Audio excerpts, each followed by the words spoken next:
Cortes na ciência. Antivacina. Cortes na educação. Fake news. Poluição. Extinção de espécies. Agrotóxicos. Desmatamento. Sério Sapiens. Fala, Sapiens! Tudo bem com vocês? Bem-vindos a mais um episódio do podcast Sério Sapiens, o seu podcast mensal sobre temas variados do universo das ciências biológicas. Eu sou a Gabriela. Eu sou o Renan.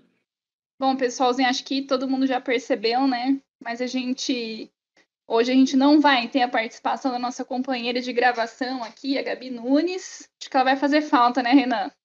Eu acho que não vai fazer tanta falta, não, porque temos Ah lá, Gabi, ela vai escutar. Temos um convidado muito especial que a gente trouxe para fortalecer aqui a nossa discussão de hoje. Chega aí, Jorge. Bem-vindo, Jorge. Oi, gente, obrigado pelo convite. Meu nome é Jorge Felipe Moura de Jesus. Eu sou licenciado em Ciências Biológicas na UFSCar. Também tenho doutorado no programa de Ecologia e Recursos Naturais da UFSCar também. E sou professor de Ciências da Prefeitura Municipal de Praia Grande. Interessante, muito louco. Então é isso, o Jorge está aqui com a gente e vai trazer o conhecimento dele a gente vai trocar uma ideia bem da hora sobre missões. Bora pro episódio? Bora!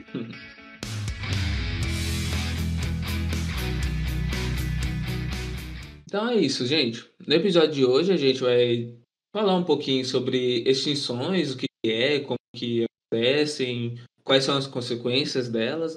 Mas antes de tudo, a gente precisa delimitar bem o que é uma extinção. Extinção é o desaparecimento de uma espécie, uma subespécie ou vários grupos de espécies de um ecossistema, podendo acontecer em nível local ou nível global. Mas, ao contrário de que muitas pessoas talvez pensem, extinções não são lá muito incomuns, não é mesmo? Isso, a extinção ela é parte natural do processo evolutivo, né? Então, algumas espécies elas surgem, né? E com o tempo, se elas não se adaptam, elas desaparecem. E também pode ocorrer especiação, né? O surgimento de novas espécies a partir de uma anterior. Sabe uma coisa que eu pensei? Oi. Seria certo falar ou pensar que todas as espécies, uma hora, elas vão acabar se extinguindo? Boa pergunta. Se a tua espécie continuar, bate as mãos.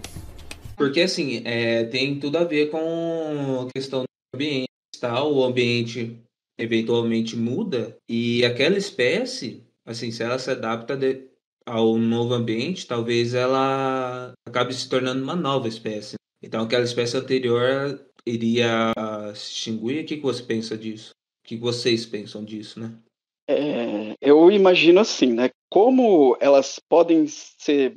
É claro que esse limite entre tipo uma população e a nova população e que é gradual, né? Então a gente não enxerga, mas quando você vê um espaço de tempo grande, né? Você vai ver que é uma espécie que já é diferente daquela nova, né? Mas também num tempo assim que tem um evento catastrófico, essa espécie ela pode ser eliminada mesmo de uma vez e ela não tem tempo de se especiar, né? Se adaptar ao novo ambiente. Sim.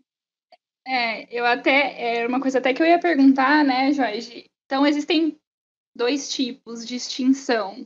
Aqueles que ocorrem de uma maneira mais gradual, né, através aí do tempo geológico. Então, quando a gente fala de tempo geológico, a gente está falando de bilhares de anos, né?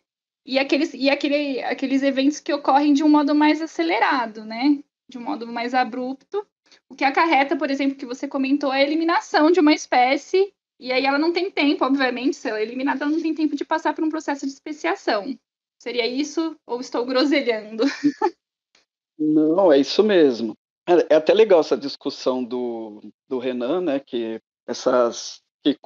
É difícil a gente imaginar, né? Como se fosse algo contínuo, né? Mas quando ocorre um evento que acaba eliminando total a espécie, é um evento catastrófico, né? Quando esse evento ele é a nível global, nós chamamos de extinção em massa, né? Porque muitas espécies são extintas, né? Mas quando é um evento mais local, é um evento catastrófico que pode levar à extinção dessa espécie.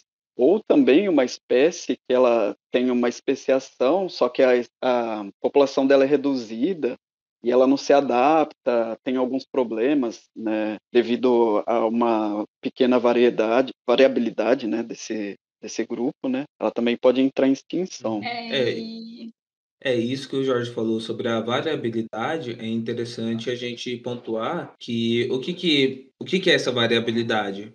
Quanto maior a variabilidade de uma espécie, maiores são as chances dela se adaptar a um novo ambiente, né? Certo? Sim. Então, se o ambiente mudar, o que eventualmente vai acabar sendo, aquela espécie ela precisaria ter uma variabilidade genética para conseguir se adaptar a um novo ambiente. Caso ela não tenha, aí aumenta a chance de ela se extinguir. Bom, vemos isso em evolução, né, galera? É isso aí. Saudades. Só que não. Não. E como que foi a experiência? Legal! Bem louco! Empolgante! Mas é um papo bem interessante. Sim, é É um interessante. papo bem gostoso. É parte natural do processo evolutivo, igual evento de É o extinção. ciclo da vida. Bom, e acho que a galera sabe, né? Pelo menos isso tá assim no imaginário da galera, dos eventos que já aconteceram, né? Os eventos de extinção em massa que já aconteceram. E o que eu queria que você comentasse, Jorge, é quais seriam esses eventos? Quais são considerados os principais eventos de extinção em massa, né? Que já aconteceram aqui no nosso planetinha. E dando uma pesquisadinha sobre o assunto, né? Eu vi que não existe um consenso, assim, sobre esse assunto, né? Eu vi, por exemplo, que existem pesquisadores que consideram um evento anterior ao que rolou no Permiano como também sendo um evento de extinção em massa. Não sei se você já ouviu falar, mas é uma tal de época guadalupiana.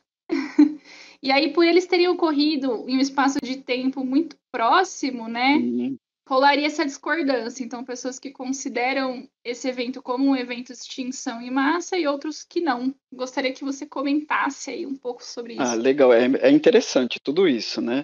Porque a gente considera uma extinção em massa quando uma grande quantidade de espécies são extintas, né? E essa taxa ela ultrapassa a taxa de especiação, ou seja, o surgimento de novas espécies. Então, o desaparecimento ele supera o surgimento, né? Então, houve muitos eventos que ocorreram no passado, né? Às vezes esses números vão além dos 5, né?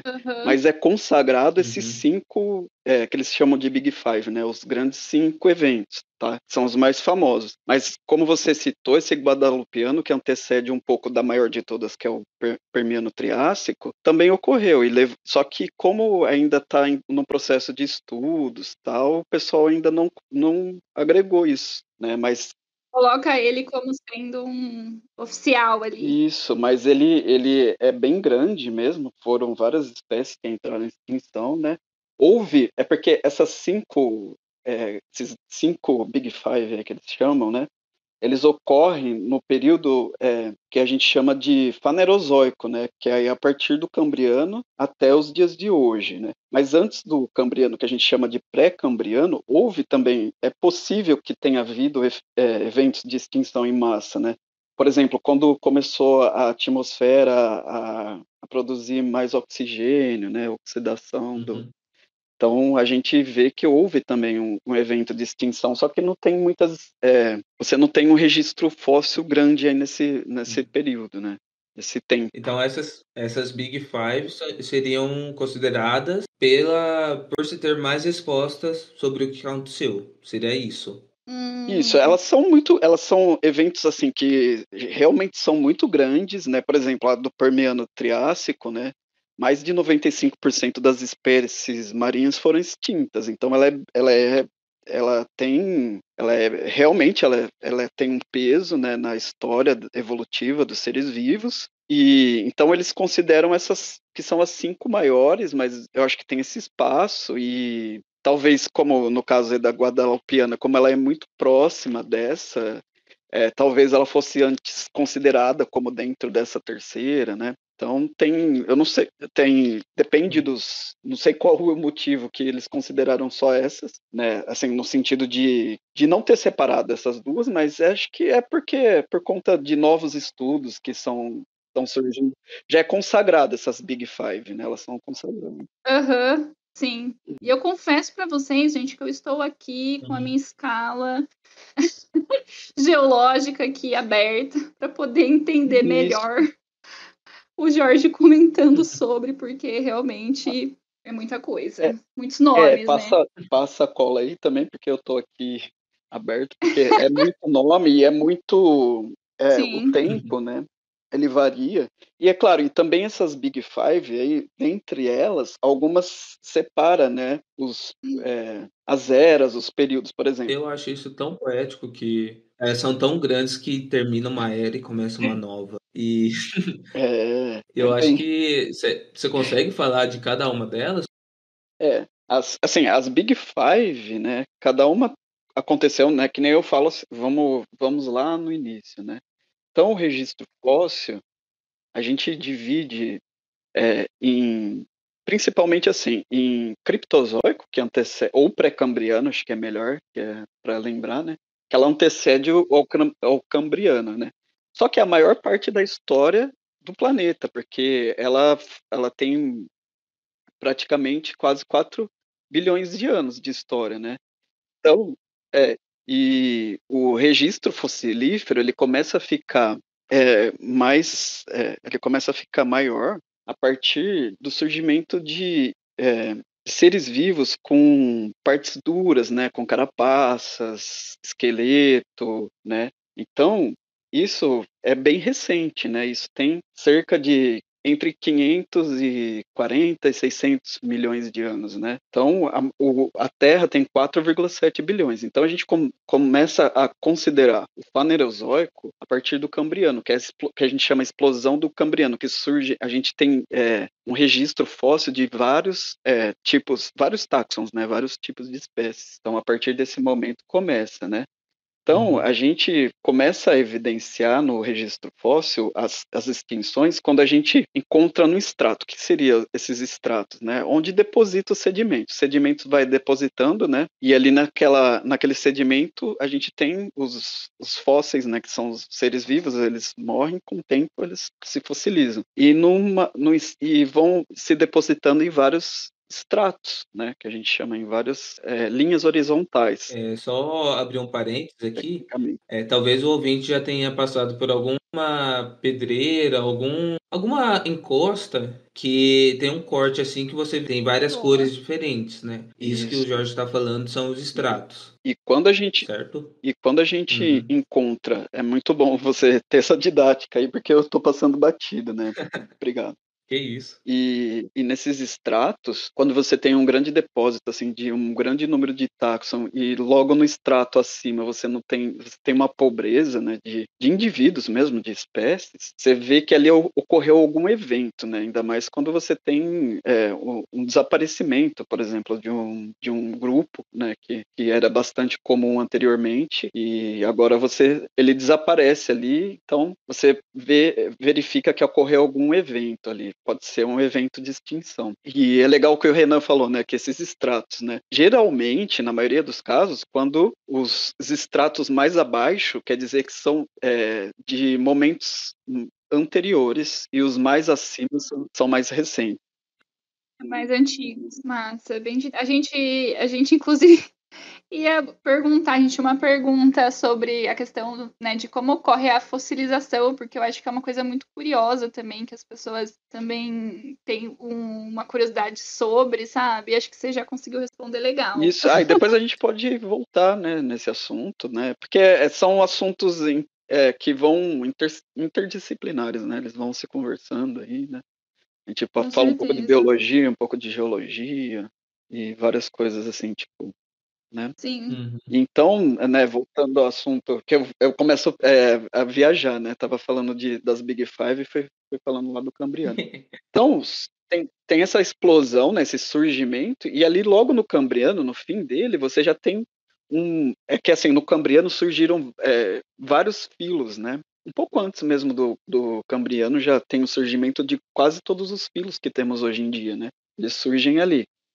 E muitas espécies que aparecem naquele momento, elas desaparecem no fim do Cambriano. Só que o Big Five, ele só vai se dar num período depois, porque agora a gente está falando de uma era. Por exemplo, a gente divide o tempo, né, de história da Terra em eras, e essas eras, o Fanerozoico é um éon. Olha que confusão, né? O éon é dividido em eras e as eras são divididas em períodos. É só imaginar um quadradinho picado lá, né, que você vai imaginar, né? Alguns quadradinhos estão dentro de outro maior, né? Então a gente tem essas divisões. Então, Só um minuto. Se tiver Pode falar. difícil para o ouvinte, a gente vai. Se você ficou com dúvida nessa parte, pausa aqui e corre lá no nosso Instagram, por exemplo. Boa. Vai estar lá explicadinho uma tabela. Beleza? Isso. Eu posso até fazer um resuminho, assim, ó. O Fanerozoico, que começa ali no Cambriano, vamos falar assim, arredondar, 600 milhões de anos, né? Uhum. De lá para cá, a gente tem o éon Fanerozoico. E é até difícil falar essa palavra, né? Éon. É uma palavra, é dividido em 3 eras, que é o Paleozoico, que é o mais antigo, o Mesozoico, que é do meio, e a gente tem o Paleógeno e o Neógeno. Só que o Paleógeno e Neógeno a gente chama de Quaternário, tá? Só para resumir isso, tá? E o primeiro Paleozoico, que começa a 600 milhões, ele termina a cerca de 250 milhões de anos. Então vê que ele é bem grande em comparação aos outros. Então esses tamanhos vão diminuindo. Aí depois tem o Mesozoico, que começa lá no Triássico, né, nesses 250 milhões de anos e vai até 66 milhões de anos com a extinção dos dinossauros. Uhum. E começa o Quaternário depois disso e vem até o dia de hoje. Então a gente divide assim. Não sei se... Acho que é mais confuso ficar falando, né? E é mais fácil ver, né? Numa folha de papel. Então lá dentro, a maior de todas... Oi? Eu entendi porque eu estou olhando a tabelinha. Então. É isso, vai acompanhando. Tem uma tabela impressa em mão. Eu recomendo fortemente o ouvinte a abrir o nosso Instagram ou procurar no Google escala do tempo geológico e seguir, porque pode parecer difícil escutando assim, mas quando você olha, é bem fácil de separar as coisas. Faz todo sentido. É isso mesmo. Então vamos lá, vamos facilitar para todo mundo, vamos resumir. Então a primeira do Paleozoico, que é a grande dessas Big Five, foi a do Ordoviciano e Siluriano, né? Ali naquele momento você já tem o início de alguns vertebrados, tem vários invertebrados, dentre eles os trilobitas, né? Uhum. E esses animais eles desaparecem ali, né, cerca de 85% das espécies, pensando que nesse período ainda, nesse tempo, a maior parte da vida se encontrava no mar, né? Então, são espécies marinhas que entraram em extinção, tá? E isso ocorreu há 450 milhões de anos. Depois, no Devoniano tardio, que é a segunda, né, a número 2, os top 5, ela ocorreu no Devoniano tardio, né? Ela ocorre um pouco antes de começar o Carbonífero. Termina o Devoniano, começa o período Carbonífero, né? Então foi 375 milhões de anos, né?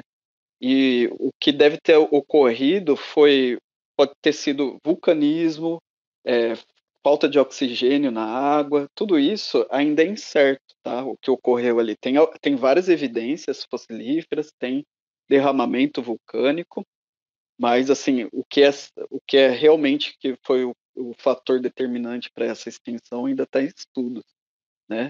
Então, muitos invertebrados, né, recifes na época, na verdade, recifes eram principalmente formados por esponjas, algas, né, estromatólitos, que são estruturas formadas por bactérias, cianobactérias, algas e vários invertebrados, né? Inclusive trilobitas de novo. Começa também, aí nesse momento já tinham vertebrados e a nossa linhagem tetrápoda, né, que são os vertebrados terrestres, ela já estava iniciando e ela também teve extinção desse grupo também, né?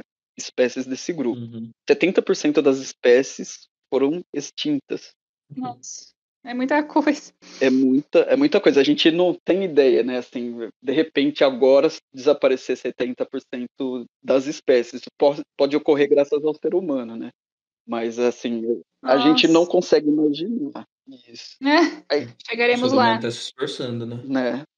E vai ganhar, né? Se for ver assim, desses top 5, se for deixar, se depender, né, da ganância humana. É. E a top 3, na verdade, eu tô falando top 3, mas na verdade ela é a top 1, né, que ela é a maior de todas, foi a do Permiano Triássico, que ocorreu há 252 milhões de anos, né? 95% das espécies marinhas foram extintas e 70% das espécies terrestres. Então, é a maior de todas, né? Se você olhar um gráfico das extinções, esse gráfico tá lá em cima, né? E, assim, o que ocorreu, né? Existem algumas evidências que eles chamam de derramamento magmático que ocorreu lá na Sibéria, basáltico, na verdade, né? Eles chamam de TREPS, isso, né? Que ocorreu na Sibéria. Então, um grande derrame de lava nesse momento ocorreu na Sibéria. Quando a gente imagina, né, um evento vulcânico catastrófico, né? Muita lava? Muito Uhum. material, muita substância jogada para a Sim, atmosfera, né? Uhum. tóxicas, né? Isso. E imagine também a lava escorrendo, né? Devastando florestas e outros ambientes. Então, isso também foi uma das causas, né? Existe possibilidade de ter ocorrido o impacto de um asteroide, né? Existem também estudos que o fato das espécies marinhas terem sido extintas, né? Então, houve a falta de oxigênio, né? Um evento anóxico nos ambientes marinhos. Então, aí ocorreu mesmo, Renan, extinção de alguns grupos, no caso trilobitas, Sim. né? Os trilobitas é um grupo que nós não temos mais descendentes dele, que era aquela ideia lá que a gente tinha conversado no começo. Euriptéridos também, que são os grandes escorpiões marinhos. Na verdade, eles não são relacionados diretamente aos escorpiões, mas Uhum. a gente chama esses animais de escorpiões marinhos, né? Muitos grupos de invertebrados, mais de 90% deles, quase foram extintos também, mas conseguiram alguns sobreviver nesse momento aí. E 2/3 dos vertebrados em terra, vários grupos de plantas também desapareceram. Então, a gente não tem não sabe o fator mesmo que levou a essa extinção, mas existem várias evidências, principalmente o sumiço desses E grupos. é provável que não tenha sido um único fator, né? Pode ser uma combinação de fatores, Um fator porque determinante. um evento tão Isso, grande assim, que 90% das espécies marinhas somem e 70% das terrestres, assim, é gigante mesmo pensando em eventos gigantes. isso você tem que somar tudo isso, né, para levar, né? Não é só um fator, não, porque embora sejam eventos grandes, né, que nem você disse, né, muita coisa tem que estar somada para poder fazer esse Uhum. desaparecimento, né? Mas, gente, e o meteoro? Meteoro de Pegasus! Aí na sequência, É nessa época que também há evidências de que um meteoro atingiu a Terra e contribuiu tem para esse evento de extinção em massa. Tem evidências, tem impactos, inclusive acho que no Brasil. Eu não, na verdade, assim, não sei se vocês viram essa matéria, né? Que eles encontram alguns. Então, eles estão ainda tentando que coincide com esse momento, mas assim, o que mais é evidenciado mesmo que foi o impacto de um asteroide foi no Cretáceo Paleógeno, né? Que levou à extinção dos dinossauros. Mas aí, nesse momento, tem também evidências Uhum. Entendi. do impacto de um asteroide, mas ainda é incerto. E aí depois, o número 4 dessas top 5, a gente tem agora a gente terminou o Permiano Triássico, aí a gente começa agora a Era Mesozoica, tá? Porque esse evento foi tão catastrófico que termina uma era. Tem Mas poesia. Uhum. Aí agora nós vamos começar uma nova era, né? Chegou nova era, a velha já era. E a gente onde fica? Já tudo se explica. Aí nós temos o Mesozoico, que a gente chama a Era dos Dinossauros, né? O Mesozoico é dividido em 3 períodos: Triássico, Jurássico e Cretáceo. E os dinossauros surgem ali no fim do Triássico, só que eles predominam ali nos ambientes durante o Jurássico e o Cretáceo. Então, o primeiro período ali, que é o Triássico, ainda os dinossauros ainda não eram tão evidentes quanto outras espécies. Dentre os vertebrados terrestres, nós tínhamos sinapsídeos, né, que são da linhagem que depois deu origem aos mamíferos, né? Então, esses animais, eles estavam ali presentes no Triássico, depois eles desaparecem, né? Então, muitos animais terrestres, eles desaparecem, só que, é claro, não são todas as espécies, algumas sobrevivem, né? Mas muitas delas desaparecem ali, nesse evento, o que dá espaço para a ascensão dos dinossauros a partir de então. Welcome to Jurassic Park. Então a gente tem que imaginar que o evento de extinção abre espaço para novas espécies se adaptarem e elas predominarem esse ambiente. Então ali a gente tem Dominarem o espaço. Isso. Então o que ocorreu aí também pode ter sido mudanças climáticas também, né? Vulcanismos, um impacto, será? Então ainda está em discussão sobre as principais causas, né? E aí... E dessa extinção, tem-se a hipótese / teoria do meteoro, porque inclusive acharam uma cratera no México, né? Yucatán, se não Isso. me engano. Aí essa já é da número 5. É isso mesmo, na número 5. Eu tô me adiantando. Desculpa. Não é Tá que mais aqui quem se adiantou. Não, mas você tá Que certo. erro, hein, Renan? Não, mas ele tá certo. É porque eu comecei a falar dos dinossauros, eu já falei a número 5, aí ele foi. E é isso aí mesmo. Aí agora é a número 5, que é a mais, que nós dizemos assim, é a última das grandes, mas houve depois disso também mais extinções. Mas ali no Cretáceo, como eu disse, né?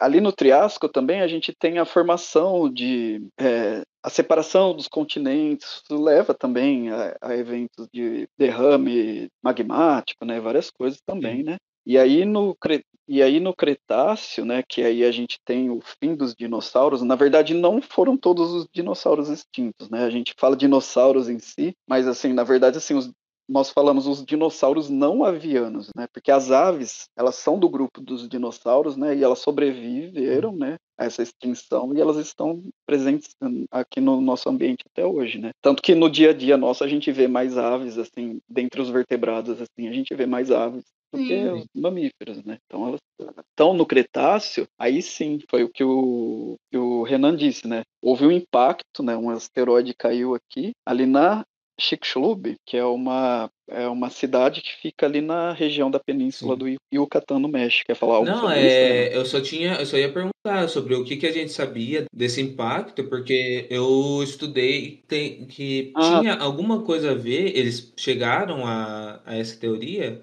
tinha alguma coisa a ver com uma substância que não era comum aqui na Terra, que era comum em meteoros. E nessa região eles acharam essa substância em abundância, aí começou a bater tem alguma coisa diferente aqui, vamos procurar. Isso, é isso mesmo. Eles viram, né, essa cratera que tem ali, né? Ela fica até assim na beira da praia e entra um pouco assim na água, né? Então, vista de cima, ela é uma grande cratera.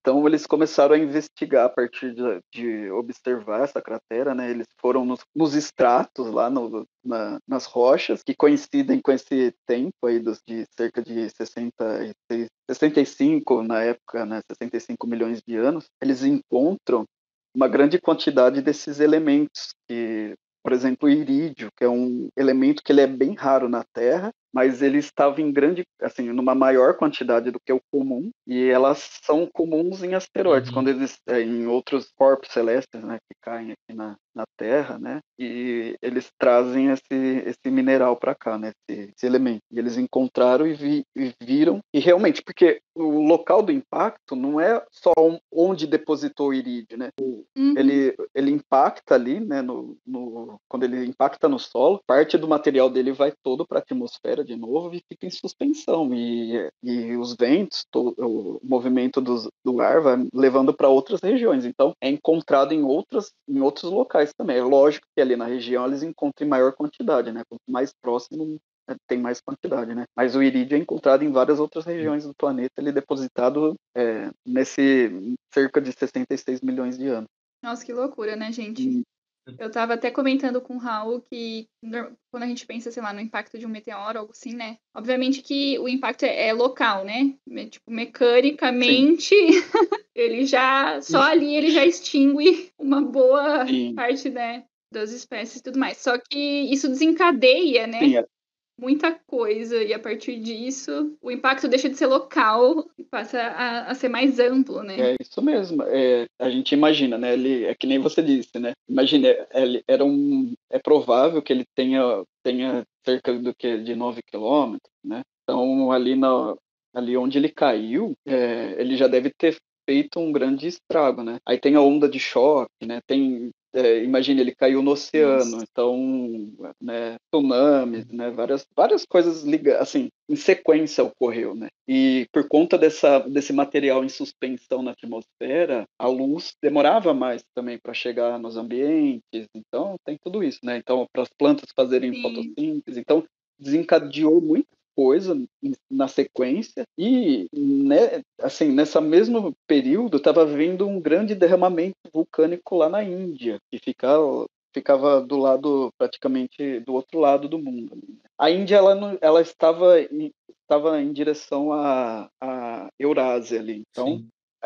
nesse momento. Então havia muito derramamento vulcânico que deve ter colocado mais material na atmosfera para escurecer. Então imagine a luz, né? Ela também, além de não deixar o calor passar, né? Também inibe a fotossíntese. Sim. Então muitas plantas devem ter morrido e herbívoros, né? Animais que se alimentam.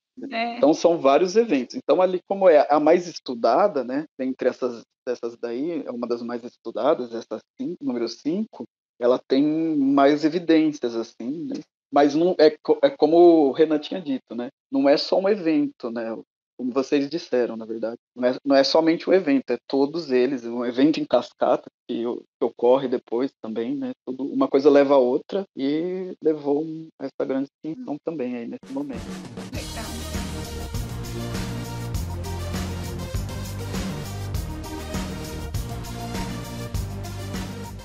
Bom, galera, eu acho que um ponto assim importante, se tratando do tema, pelo menos que eu acho, aí Jorge me corrija também se eu estiver groselhando, é que muito da história da Terra, né, desses grandes eventos de extinção, a gente começou a entender de fato, né, mais profundamente há pouco tempo. Eu acredito que hoje a gente tem aí tecnologias mais avançadas, mais desenvolvidas, que permita que a gente entenda melhor os registros, né, os fenômenos geológicos, até em relação às margens de erro, né, que acho que diminuíram bastante, de milhões de anos até agora são milhares, né. Enfim, a gente tem uma exatidão melhor dos estudos. E ainda que a gente tenha, né, tecnologias mais avançadas, acredito que existam ainda muitas lacunas de informação sobre esses eventos de extinção em massa, né? Uma questão aí que queríamos perguntar para você é se existe um padrão de eventos de extinção, né? Se a ciência já conseguiu delimitar esse padrão. Quanto assim, o padrão das extinções de massa é esse padrão de que as espécies elas desaparecem, né, numa grande quantidade de táxons, né, um grande número de espécies mas assim, não é um período, assim, não é um padrão temporal, né? Um padrão assim que elas vão se repetindo, né? Mas um padrão mesmo dos eventos que ocorrem no ocorrido, assim, no sentido de que houve a extinção. É uma grande quantidade de seres que desaparecem no momento e depois que houve esse desaparecimento, começa a especiação de novos táxons que vão começar a ocupar os nichos, né, que ficaram, digamos, vagos, né. Então, esse é um dos padrões que a gente pode observar, às vezes, se foi repentinamente, né, se foi um fato que demorou muito tempo para acontecer. Então, assim, não tem muitas evidências que falem, esses são os gaps que você falou, né, Sim. Gabriela. Uhum. Então falta muitas informações para a gente poder afirmar que existe um padrão mesmo periódico, né? Que tentou-se nos anos 80, anos 90, alguns estudos assim, se vê se havia um padrão nos períodos assim. É claro, seria bom se tivesse um padrão periódico, assim, para a gente saber quando seria a próxima extinção, né? Mas não é isso, é o que pode acarretar a esses eventos, né, que a gente deve pensar, o que pode levar a uma extinção, né?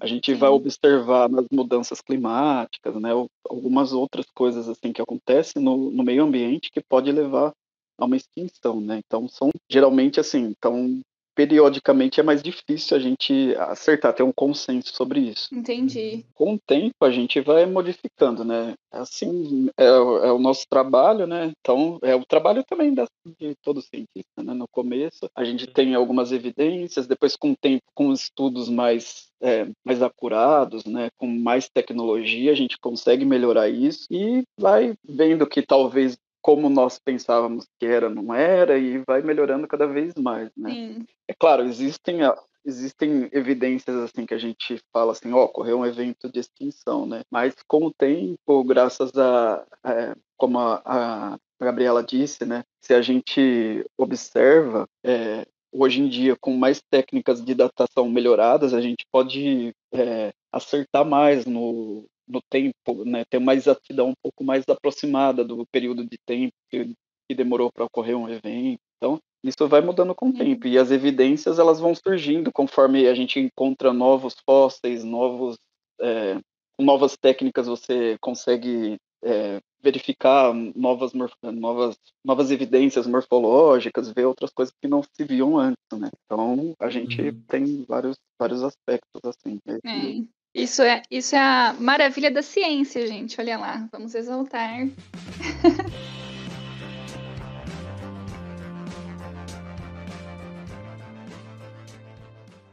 Bom, o Jorge comentou, né, sobre a questão da fossilização, né, dos fósseis. E a gente não tem uma ideia, né, da diversidade já existente em sua totalidade, né? Ou seja, toda a biodiversidade que passou pelo planeta, já que uma parte disso, né, dessa biodiversidade, dessas espécies, não está fossilizada, né? Boa parte, né? E aí, Jorge, eu queria que você explicasse um pouco pra gente como ocorre esse processo, né, de fossilização e por que até certo ponto esse processo pode ser considerado raro. Legal essa pergunta, né? Porque a gente imagina, né, que ficou ali o animal ou qualquer outro ser vivo, ele morre, né? E ele se preserva. Como eu disse, lembra que a história da Terra, a maior parte da história da Terra é chamada de Criptozoico, né? E depois nós começamos o Fanerozoico, mas só há cerca de 500, 600 milhões de anos. Ali naquele momento nós começamos a ter uma frequência maior do registro fossilífero, né? A quantidade de espécies. Porque ali começam a surgir seres vivos que têm partes duras, não precisa ser somente mineralizada, né? Por exemplo, conchas, carapaças, esqueleto, né, dentes, entre outros, né? Então a gente começa a ter evidência. E também são os seres multicelulares, né? Antes, boa parte da história da vida, nós tínhamos só seres unicelulares, né? As bactérias, e depois surgem os eucariotos, e aí depois que surgem os multicelulares, né, que a gente tem uma possibilidade de enxergar esses indivíduos, né, e eles se fossilizam por diversos motivos, né, diversas maneiras, mas geralmente são esses de corpos duros, né, que a gente chama de ossos, né, pode ser um osso, uma concha, ou mesmo um tronco de uma planta, de uma árvore. Então esse material é mais fácil de se preservar. Aí quanto à raridade deles, porque assim, imagine, logo que um indivíduo morre, um ser vivo morre, ele começa o processo de decomposição. Então, para ele ser preservado, ele tem que sobreviver, entre aspas, né? Sobreviver, que ele já está morto, né? Mas ele tem que passar por isso, né? Ele não deve ser, na verdade, ele não deve passar por isso, né? Pela decomposição. Então, ele tem que se preservar da decomposição para poder começar o processo de fossilização. Então, é um processo lento, né? Existem vários tipos de processos, né? Então, existe um processo que é o mais conhecido, quando a gente vai num museu, assim, né? Ou encontra, que é menos provável, mas a gente pode encontrar um fóssil também, né? Quando a gente encontra ele, assim, ele é a gente enxerga como se fosse uma rocha, né? Um pedacinho de rocha. Sim. O que ocorreu? O animal não tinha uma rocha dentro do corpo dele. Que houve? Ele morreu, o osso dele ficou ali, ele sobreviveu à decomposição, então começou um processo de ele ser preservado dessa decomposição e começar esse processo de permineralização. Por exemplo, o sedimento recobriu aquele osso e os minerais que ficam dissolvidos ali naquele local, eles começam a penetrar no osso, como se fosse...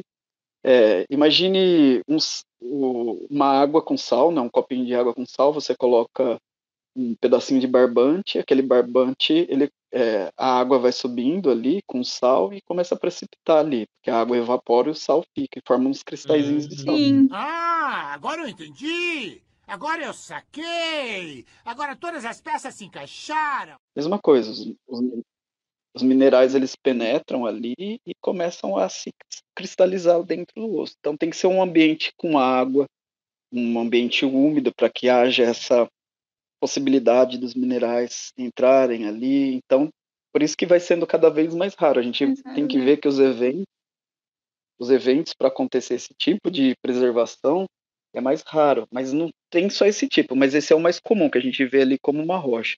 Alguns que a gente vê que é como se fosse apenas um carimbo que o animal deixou ali, né? O animal ele morre ali no local e fica só a marca dele ali no local, né? Então, por exemplo, o animal ele morre, ele fica ali no local, o sedimento preenche toda a sua volta, o animal depois se decompõe e os outros, o preenchimento ali daquele espaço que ficou também é um outro tipo de fossilização. Você tem incrustação, quando um animal morre, um animal, estou falando só animal, mas pode ser qualquer outro ser vivo, né? Mas geralmente é assim que a gente vê, né? O ser vivo, ele morre, né?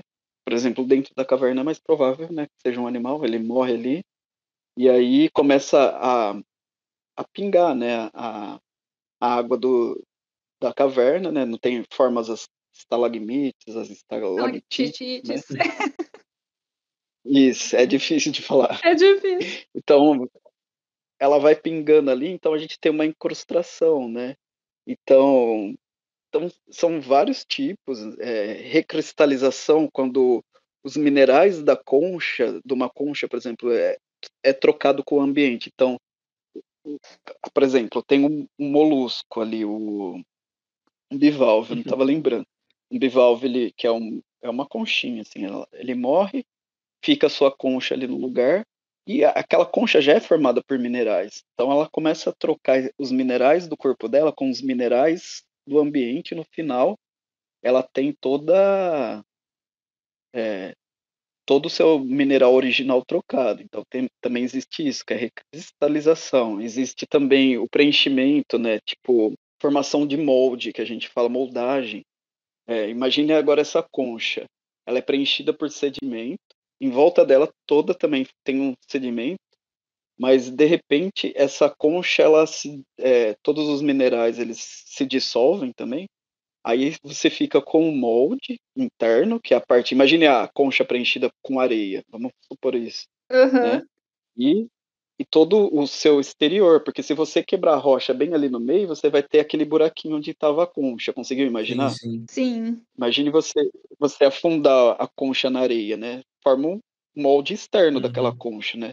Se você afundar assim, só a mão mesmo, né? Então você tem molde externo.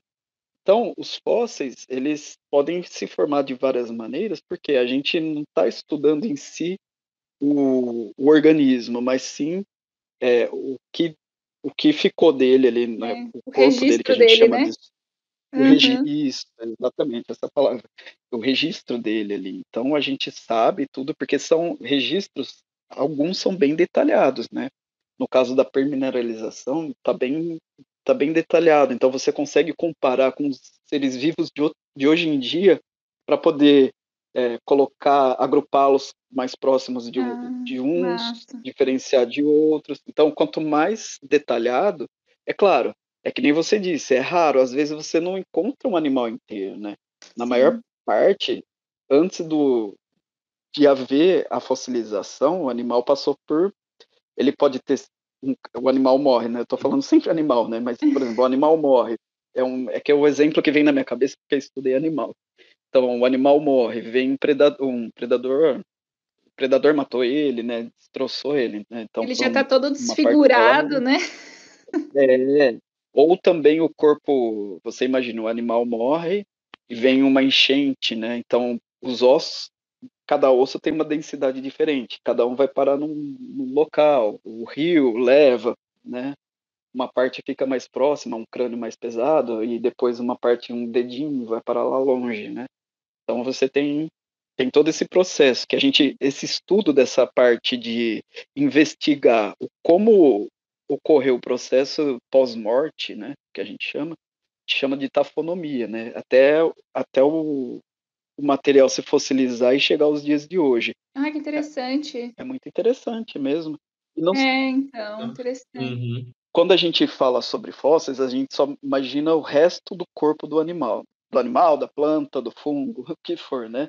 Pode ser também bactéria, se você estudar microscopicamente, você vai ter também. Mas existem registros de atividades biológicas mesmo, né? Por exemplo, o animal andou, o animal ele defecou, ele urinou durante a vida. Então, eles puseram ovos. Então, a gente tem esses restos que não chegam a ser em si o corpo do animal, mas são vestígios de atividades biológicas. Então, a gente chama esses tipos de fósseis, que também não deixam de ser fósseis, de icnofósseis, né? Porque são pegadas, é o cocô, marcas que ele deixou, né? De urina, o que for, assim, ovos, ninho. Então, a gente chama isso de icnofósseis. Então, também é um estudo. Você não consegue associar diretamente, às vezes, né, a um grupo, mas depois você vai investigando e você consegue chegar. Às vezes você vê uma toca e você fala assim, que animais fazem tocas, né? Aí, dependendo das marcas que você encontra, às vezes marcas de escavação, morfologicamente associado a isso aos animais que viviam naquela época, você pode dizer, foi um tatu gigante, né? Foi um outro animal que fez essa toca. Então, tem essas evidências legais também, né? E são registros paleoecológicos, então você entende a ecologia do animal, né? Você vai saber que ele colocava ovos, ele fazia ninhos tinha um cuidado parental, né? Então tem várias coisas legais para inferir a partir dessas evidências. Muito interessante.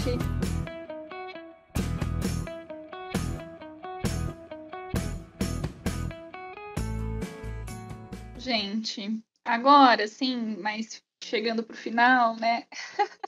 Vamos de polêmica, porque aqui a gente adora uma polêmica. Eu também gosto. Então, vamos lá, então. Eu estou sentindo uma treta! Bom, algumas pesquisas científicas, né, de acordo com algumas pesquisas, a gente aí estaria próximo de alcançar taxas de extinção, né, o número de taxas de extinção de outros eventos de extinção em massa que já aconteceram anteriormente no passado, né? Um desses estudos, por exemplo, aponta que a taxa de extinção entre os anos de 1900 e 2050 será 117 vezes maior do que a taxa de extinção esperada, que seria considerada normal, né? E isso se deve principalmente às ações antrópicas, né? E aí tem uma analogia, gente, que é um clássico, provavelmente vocês já escutaram também, talvez o Jorge tenha usado nas suas aulas. Se toda a história do planeta fosse resumida nas 24 horas de um dia, a existência da humanidade teria ocorrido nos últimos 3 segundos desse mesmo dia. E aí, Jorge, o que eu ia te perguntar é, realmente estamos em meio a um evento de extinção em massa? E será que a culpa é desses 3 segundos? A gente... assim, há muita... assim, tudo leva a crer, né? Na verdade, né? Que o ser humano está influenciando muito nisso, né? Porque a gente tem destruído muitos ambientes, tem poluído, então são consequências das atividades humanas, direta e indiretamente, né?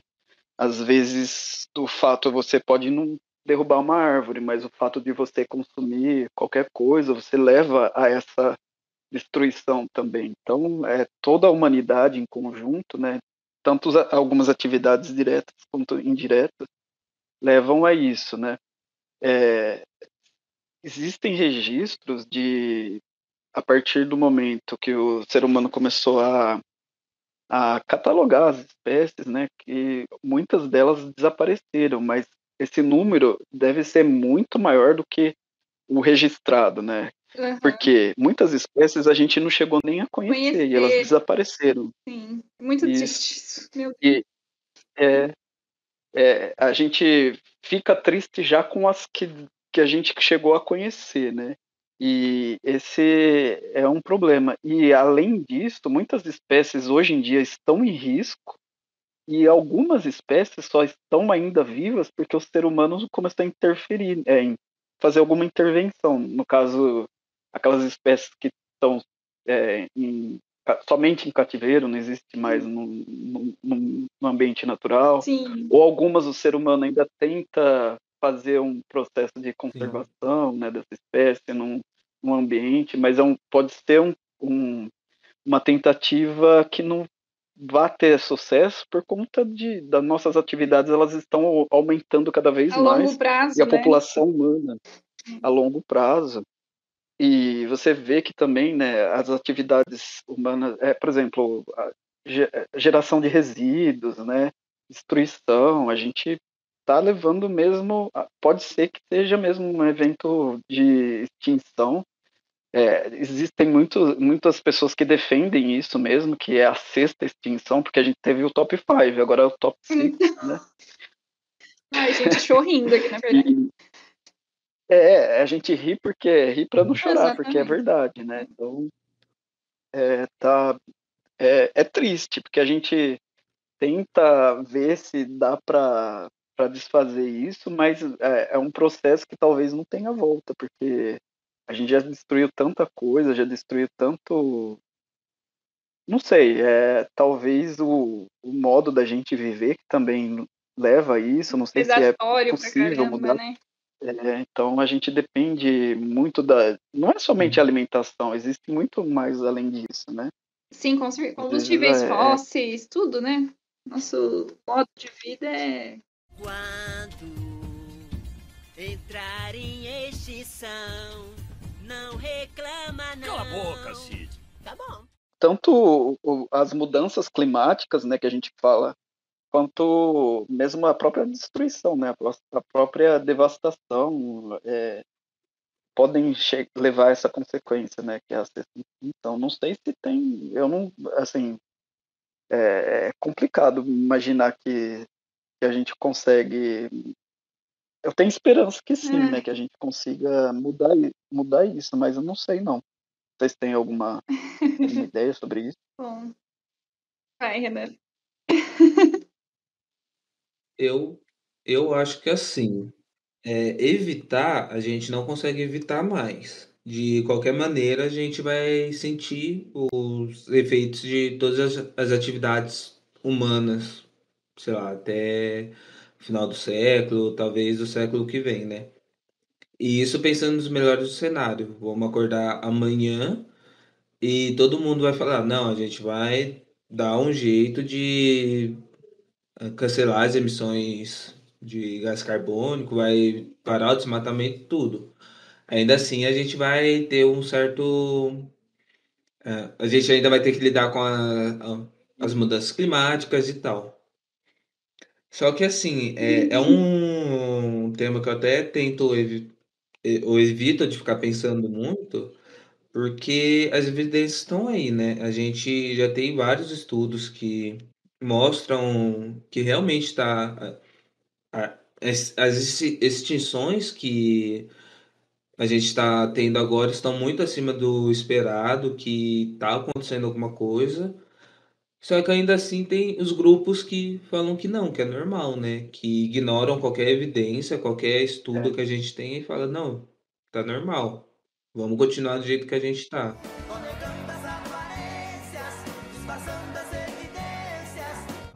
Então, para mim, eu não tenho como ser não ser um pouco pessimista desse lado. Claro que A gente continua lutando, a gente não desiste. É bem legal você ter toalha, falado mas isso, pra gente não desistir, tá né? foda. Apesar de eu ter sido bem desanimador, né? Falando assim que é meio difícil, mas é isso mesmo, a gente não pode deixar de forma alguma a gente lutar mesmo que a gente esteja fazendo alguma coisa errada, a gente continue assim, o nosso modo de vida, mas a gente tenta mudar o possível, né? Fazer o mínimo que dê, né? Vocês estão fazendo a divulgação científica, que é um trabalho muito, muito importante, muito bonito. E a gente tem que tentar cada vez mais lutar para que, assim, salvar, né? É tão raro os fósseis e a vida também é tão rara, né?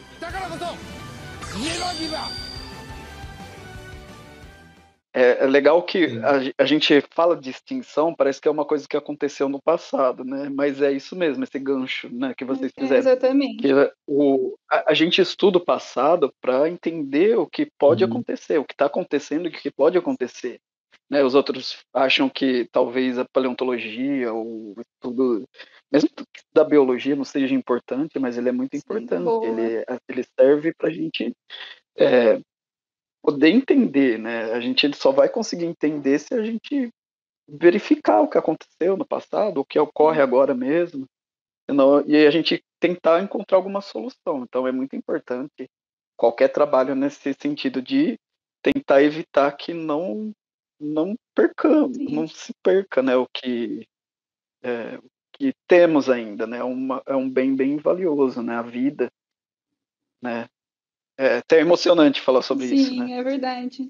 Acho que a gente tem que... A gente tem que exatamente ir contra toda essa onda de negacionismo, né, que estamos vivendo, científico principalmente. Então, exalto aí o nosso projeto, em meio a tantos outros, Com né? certeza. Mas é muito louco, cara, pensar que, por exemplo, mesmo a galera que nega, tipo, o aquecimento global, não, o efeito estufa é algo natural, né? Tipo, como é que fala, gente? Um fenômeno natural, sim, mas temos contribuído para que, né, você acentue. E assim, pensar que a galera também, né, antigamente pensava nas extinções, tinha uma lógica do seguinte, se as extinções passadas elas foram possivelmente causadas por mudanças climáticas, a taxa de extinção atual, então, é um processo natural, sabe? Então, a gente sabe que não é, né? Então, junto com as mudanças climáticas, né, junto com isso, em paralelo a isso, existem diversos outros impactos ambientais aí causados, sim, por atividades humanas. E esse cenário é um cenário, tipo, muito complexo, né? Que gera aí efeitos cumulativos, sinérgicos. Então, realmente não é algo simples de se falar, né? E a velocidade com que tudo isso acontece também é muito absurda, né? A velocidade tem sido muito rápida. E o que dificulta, né? Do planeta poder tentar, pelo menos, se recuperar ou se adaptar a todas essas mudanças.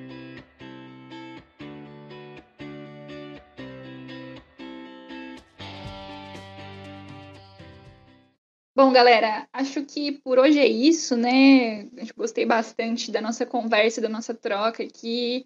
Eu queria agradecer muito a participação do Jorge. Jorge, muito obrigada pela sua presença. Com certeza enriqueceu aí o nosso bate-papo.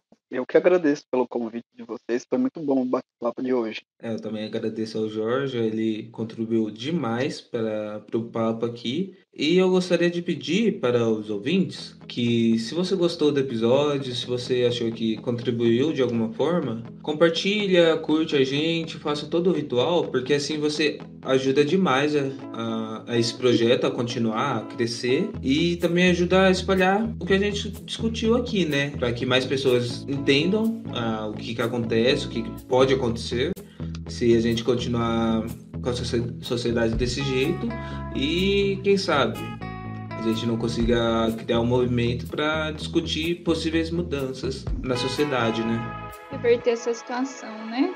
Sim. É isso, gente. Fortaleçam aí o nosso projeto.